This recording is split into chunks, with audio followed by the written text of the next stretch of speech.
오늘 하나님께서 저와 여러분에게 주시는 말씀은 구약성경 사사기 7장 19절부터 22절까지의 말씀입니다. 사사기 7장 19절에서 22절까지의 말씀 한 절씩 교독하겠습니다. 이것은 하나님의 말씀입니다. 기드온과 그와 함께한 100명이 이경초에 진영 근처에 이른즉 바로 파수꾼들을 교대한 때라. 그들이 나팔을 불며 손에 가졌던 항아리를 부수니라.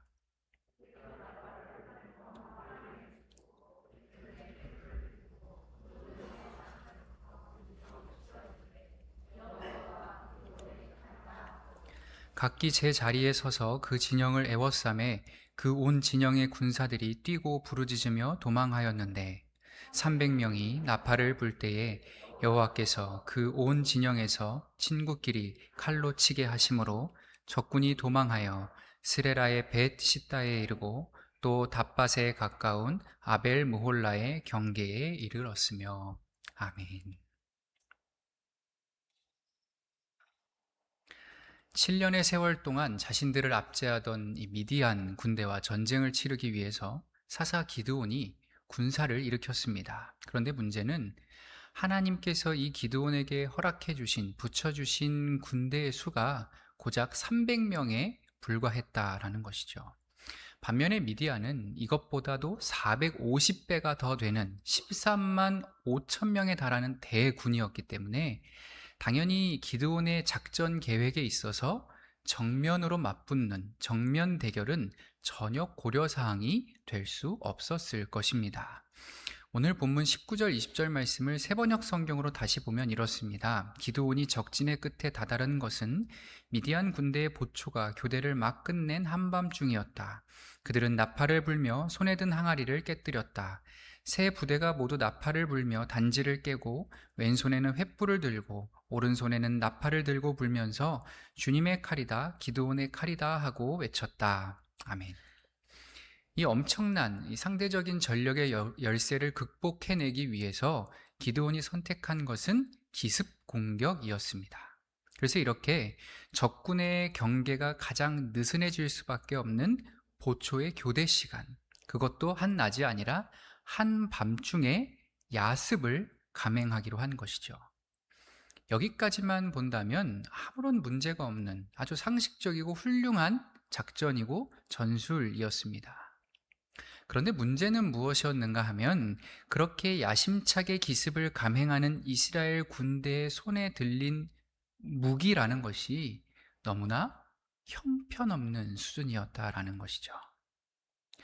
나팔과 항아리, 그리고 횃불이 그들의 무기였습니다. 이게 전부였습니다. 물론 이것을 가리켜서 이거는 그만큼 기드온이 하나님을 잘 믿은 것이다, 그러니까 하나님께서 해주시겠지 하고서 이렇게 한 것이다 라고 생각할 수도 있겠지만요, 사실 그런 주장은 너무 순진한, 지나치게 이상적인 관점입니다. 왜냐하면 이 시점 전이나 후에서 보여지는 기드온의 모습 어디에서도 그가 그렇게 단단한 믿음을 하나님께 대하여 가지고 있다, 단단한 믿음의 소유자다라는 인상을 도저히 받기가 어렵기 때문입니다.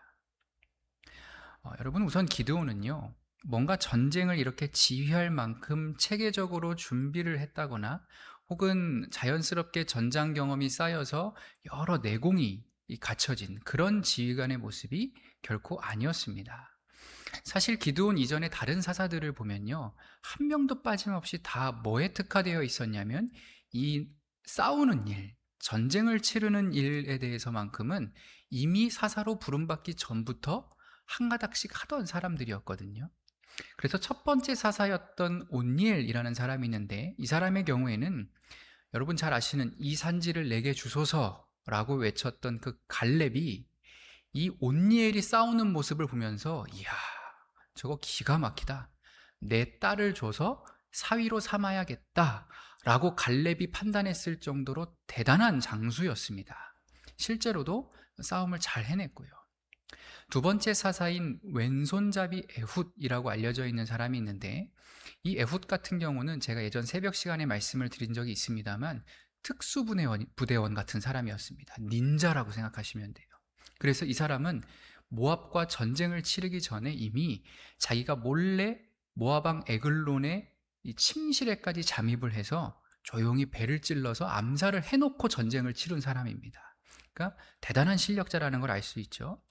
또 세 번째 사사였던 삼갈은 성경에 보면 소 모는 막대기, 나무 막대기 하나 들고서 블레셋 사람 600명을 쳐 죽였다 그랬습니다. 그러니까 완전히 요즘 표현으로 어나더 레벨이죠. 완전히 다른 차원의 싸움꾼의 이 경지에 달한 사람이었을 것이고요. 네 번째 사사는 좀 특별한데요. 여성이었던 드보라입니다.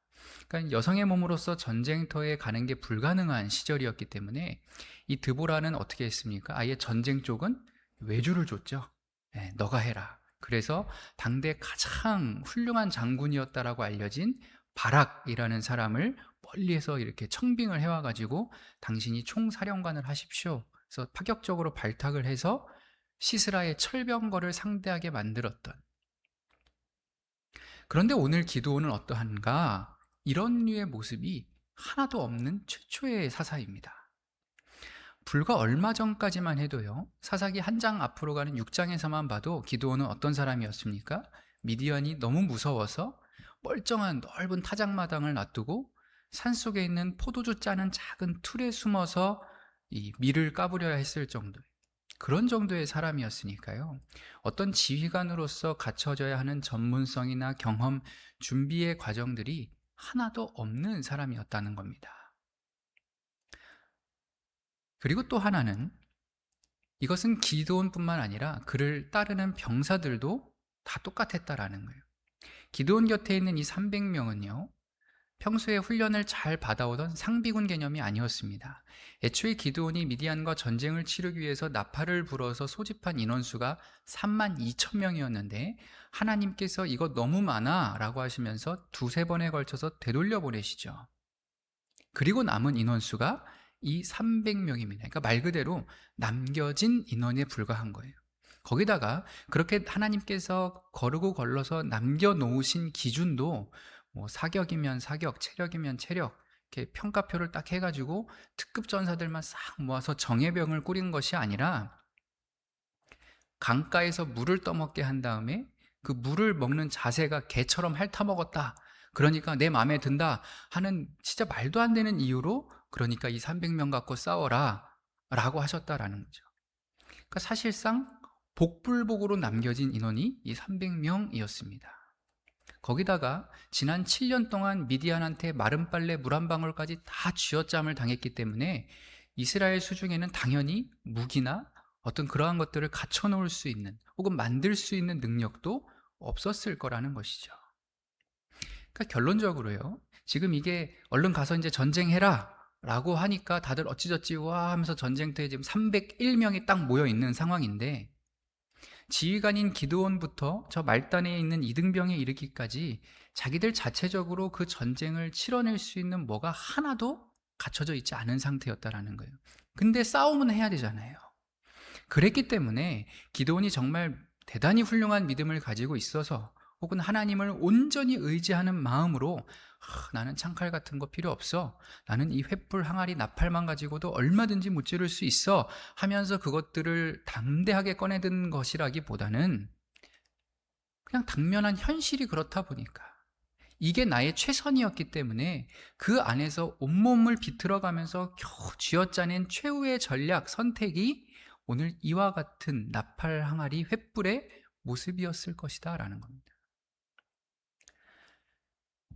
그런데 놀라운 점은요, 이 어설픈 작전이 엄청난 효과를 거두어냈다라는 거예요.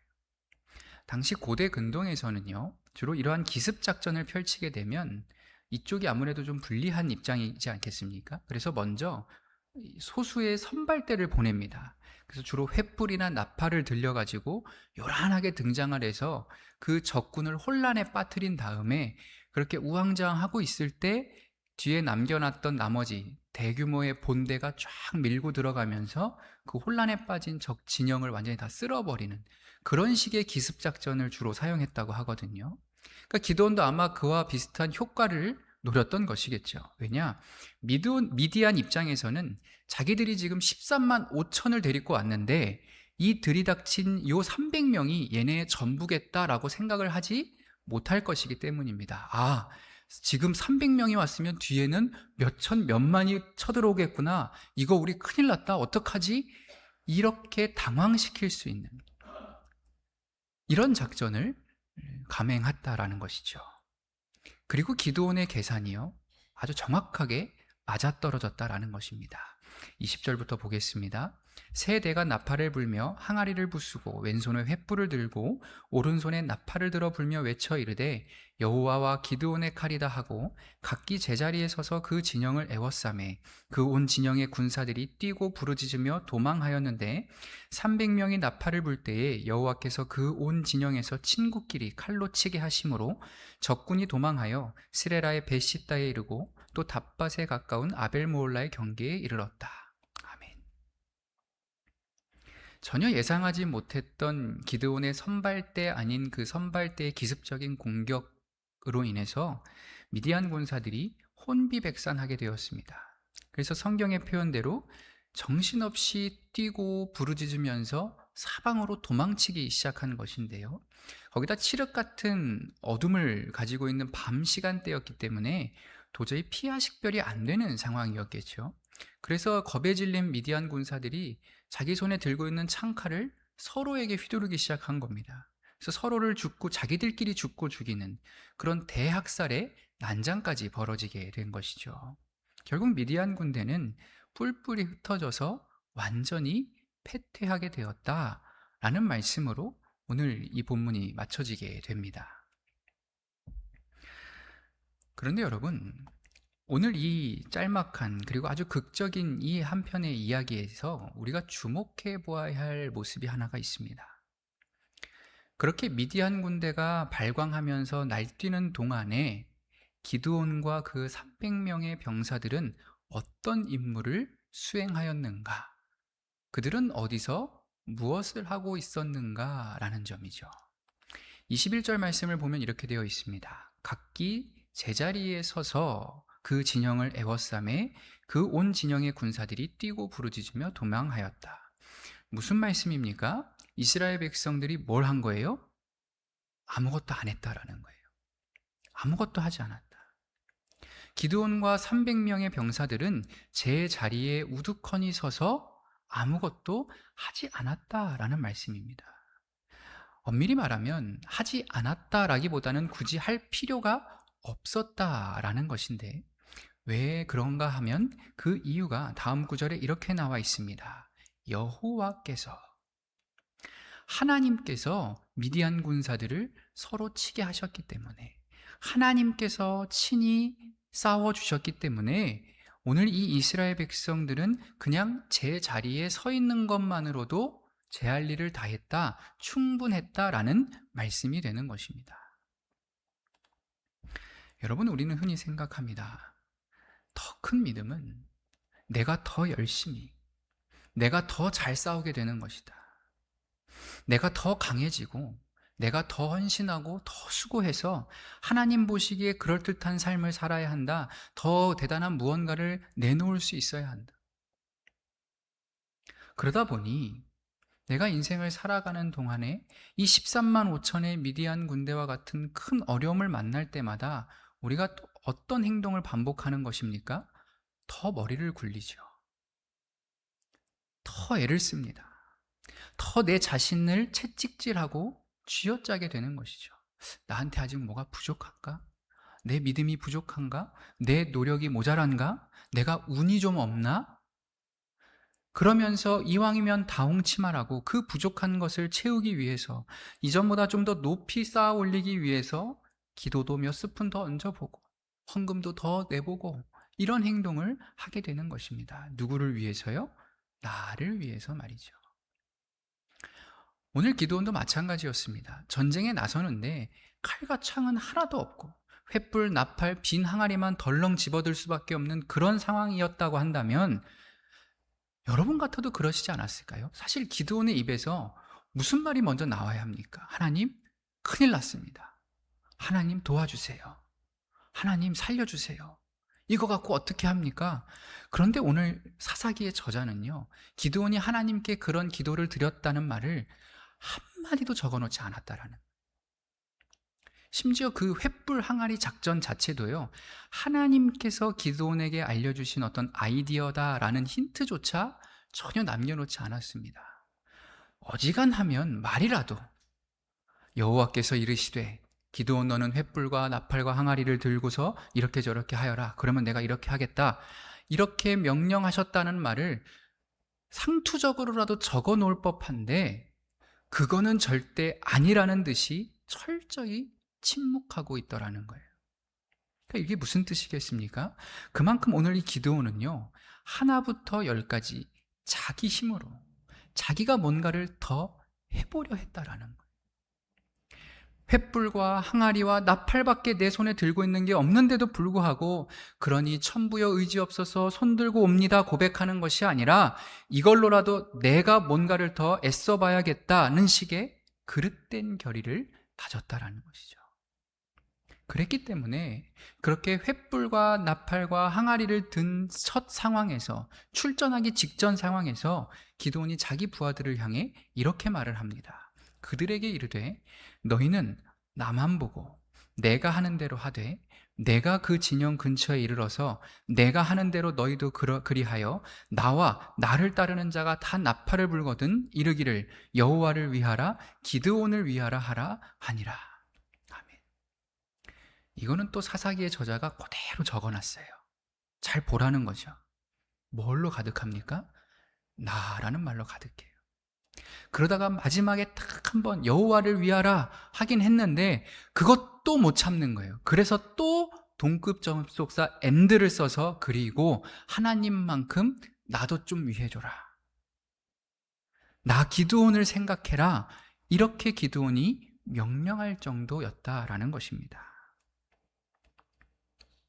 그런데 이렇게까지 자기 스스로 무언가를 해보고자 하는 그런 의지로 가득 차 있던 기드온이었는데 정작 싸움이 시작되니까 하나님께서 기드온과 그의 300명 병사들에게 요구하신 게 뭐밖에 없었다라는 거예요?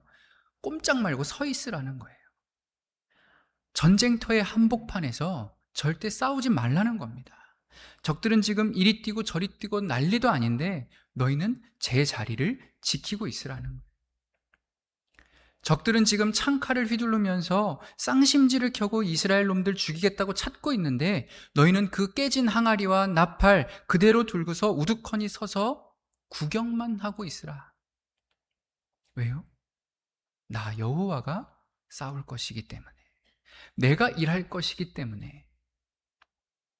앞서 기드온이 그렇게나 너희는 나만 쳐다보고 내가 하는 대로 그대로 해야 한다, 그래도 쉽지 않다, 온갖 오지랖은 다 떨어놨지만 전쟁터에서 그들이 할 수 있는 일, 허락된 가동 범위는 요만큼도 없었다라는 것입니다. 너희는 가만히 서서 내가 하는 일을 똑똑히 지켜보아라. 내가 지정한 자리에, 내가 약속한 시간에 정확히 내가 원하는 방식대로 서 있는 것이 오늘 너희 내 백성된 너희가 받들어야 하는 유일한 순종의 모습이다 라는 것입니다. 사랑하는 교회 여러분, 우린 하나님께 이렇게 말씀드릴 때가 참 많습니다. 하나님, 그래서 도대체 언제 싸워주시는 겁니까? 언제 저를 도와주시렵니까? 언제 이 문제를 해결시켜 주시는 겁니까? 혹은 하나님, 제가 이제 뭘 더 해야 하는 것입니까? 제가 이만큼 쌓아왔는데 얼마나 더 수고하고 노력해야 하는 것입니까? 제게 좀 더 이전보다 더 많이, 더 크게 채워주셔야 하는 것 아닙니까? 그런데 하나님께서는요, 그렇게 기도하고 그렇게 질문하는 저와 여러분을 향해서 늘 다시 질문을 되돌려 주신다는 거예요.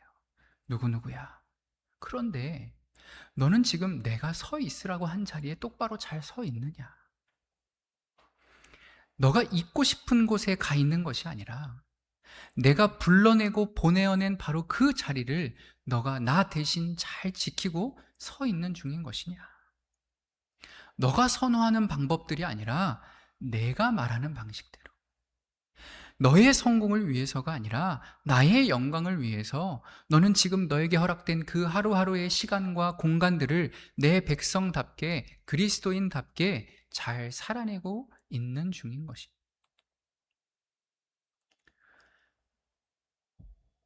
과거 막막한 홍해를 앞에 두고 낙심하여 서 있다. 그 출애굽한 이스라엘 백성들에게 그 홍해 앞에서 모세가 담대히 외쳤던 말을 여러분 다 기억하실 것입니다. 모세가 백성에게 이르되 너희는 두려워하지 말고 가만히 서서 여호와께서 오늘 너희를 위하여 행하시는 구원을 보라. 너희가 오늘 본 애굽 사람을 영원히 다시 보지 아니하리라. 여호와께서 너희를 위하여 싸우시리니 너희는 가만히 있을지니라. 아멘. 사랑하는 교우 여러분, 오늘 저와 여러분이 해야 하는 일은 하나님, 왜 내게는 횃불과 항아리 나팔밖에 주어지지 않은 것입니까? 속히 더 좋은 칼과 더 좋은 창을 제게 허락해 주십시오. 그래야 제가 나서서 더 잘 싸울 수 있지 않겠습니까? 이 기도가 아니라는 겁니다.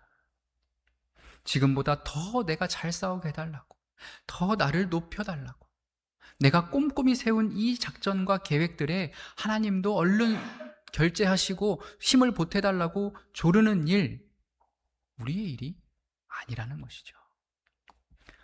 오늘 이 자리에 있는 저와 여러분이 꼭 해야 하는 일이 하나가 있다면 그것은 내가 아니라 하나님께서 싸우실 수 있도록 조용히 비켜서는 일이라는 것입니다.